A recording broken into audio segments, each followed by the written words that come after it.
কথায় বলে বাঙালির 12 মাসে 13 পার্বণ। শীতকালে দুর্গাপূজা যেন সেই প্রবাদেই শিলমোহর দিল। রায়গঞ্জের এফসিআই মোড় সংলগ্ন হাইরোড কালীতলা চত্বরের সাহাবাড়ি এখন মেতেছে দুর্গাপূজায়।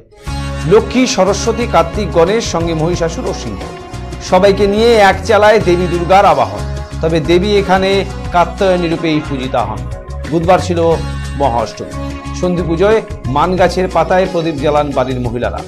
প্রথা মেনে 5 দিন চলে পুজো। শারদীয় দুর্গাপূজায় যখন মেতে ওঠেন সকলে, তখনই সাহাবাড়ির কাত্যায়নী পুজোর জন্য পরিবারের লোকেরা ও স্থানীয়রা অপেক্ষায় থাকেন বছরভর।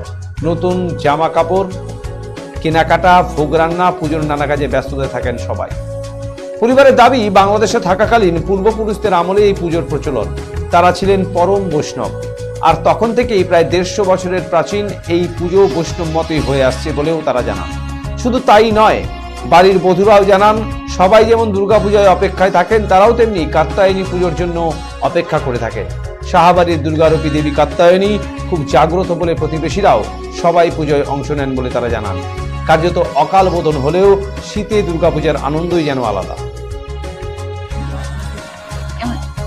আপনার নাম? শক্তি সাহা। কত বছর হলো এই বাড়িতে এসেছেন? আমার এই বাড়িতে আসা কত 27 বছর। আচ্ছা, আপনাদের বাড়িতে তো এখন কাত্যায়নী পুজো চলছে, মানে 27 বছর ধরে তো এই পুজোটাকে দেখছেন। 27 বছর ধরে দেখছি, মানে আমার বিয়ের পরে 2 বছর পর থেকে পুজোটা দেখেছি। মানে দুর্গা পুজো আর কাত্যায়নী পুজো, মানে কোনটাতে আপনারা অপেক্ষা করে থাকেন? কাত্যায়নী পূজায় অপেক্ষা করে থাকি, যে বাড়ির পুজো সবাই আসবে, কত আনন্দ। দুর্গা পুজো তো সব জায়গায় মন্দিরে মণ্ডপে হচ্ছে, কিন্তু কাত্যায়নী পুজো তো হয় না। কাত্যায়নী পুজো আমাদের বাড়িতে হয়। আমরা খুব সারা বছর অপেক্ষা করে থাকি যে এই পুজোটা কবে আসবে। প্রচুর কি আত্মীয় স্বজনের আনাগোনা শুরু হয়েছে? হ্যাঁ, প্রচুর আত্মীয় স্বজন এসছে, আরো আসতেছে। এই পুজোতে কি করা হয় আপনাদের সকলের বাড়িতে? আমাদের সকলের বাড়িতে আপনার নাম? মঞ্জু সাহা। আচ্ছা, এই যে আপনাদের বাড়িতে যে দেখা যাচ্ছে দুর্গা প্রতিমা, এখন এই অসময়ে দুর্গা এটা হলো কাত্যায়নী মায়ের পুজো। হচ্ছে দুর্গা পূজার 2 মাস পরে এই পূজাটা হয়। 1 মাস পরে হবে জগদ্ধাত্রী পূজা, জগদ্ধাত্রী পূজার 1 মাস পরে হবে কাত্যায়নী মায়ের পূজা। আর এই পূজাটা আমাদের ঠাকুর দাদার পূর্বপুরুষের আমলের থেকে পূজা। সেই বাংলাদেশের ঢাকার জেলা কালিয়াকৈর থানা চাপার গ্রাম, সেইখানে এই পূজাটা হইতো।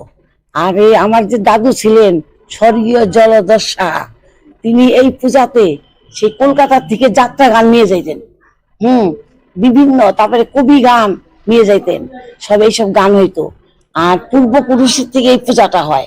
হ্যাঁ, সেই তারপরে যখন আমার দাদুর দেহ রাখলেন, তারপরে আমার বাবা করে আসছেন, বাবা জেঠু মিলে করে আসছেন। তারপরে যখন ওই দেশ ভাগটা হয়ে যায়, তখন আমরা এই দেশে আসি। আসার পরে এইখানে ওই মন্দির প্রতিষ্ঠা করে বাবা আমার গুরুদেবী করছেন। তারপরে হয়েছে এই পূজাটা শুরু হয়েছে। এইবার কত বছর ভক্তি ভাবে নিষ্ঠা।